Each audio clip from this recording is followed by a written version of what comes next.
తెలియజేసుకుంటున్నాం. మనము 2019 నుంచి 2024 మధ్యలో ఒక దుర్మార్గమైన పాలన, ఒక విధ్వంసకరమైన పాలన నుంచి 2024 ప్రజలు బుద్ధి చెప్పడంతో ఈరోజు ఒక సంక్షేమము అభివృద్ధి రెండూ కలిసి సమపాలనలో ఈరోజు పయనం చేస్తున్నాయి ఈ కూటమి ప్రభుత్వం. కేంద్ర ప్రభుత్వం నరేంద్ర మోడీ గారి సహకారంతో దార్శనికుడు చంద్రబాబు నాయుడు గారు, అలాగే మన పవన్ కళ్యాణ్ గారు ఉప ముఖ్యమంత్రి ఈ రాష్ట్రానికి ఎంతో చేయాలా, ఇంకా చేయాలా, మనం ఇచ్చిన హామీలే కాకుండా ఇంకా ప్రజలకు ఏం చేస్తే ఇంకా అభివృద్ధి పథంలో ఈ రాష్ట్రం పయనిస్తుంది.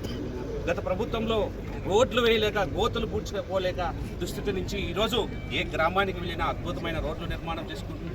జాతీయ రహదారులు ఇప్పుడు అడిగిన వెంటనే నితిన్ గడ్కరీ గారు ఈ రాష్ట్రానికి ఎక్కడ జాతీయ రహదారులు కావాలన్నా అడిగిన వెంటనే విడుదల చేస్తూ, పోలవరం అయితేనేమి, ఇప్పుడు అమరావతి అభివృద్ధి అయితేనేమి, ప్రతి ఒక్కటి మనము ప్రతి పట్టణంలో ఏమేమి కావాలా, ఏమేమి అనుగుణంగా ప్రజలకు అనుగుణంగా మనం అభివృద్ధి చేయాలా, సంక్షేమ పథకాలు అందించాలా అనే ఒకే ఒక గొప్ప సంకల్పంతో ఈ కూటమి ప్రభుత్వం పనిచేస్తుంది.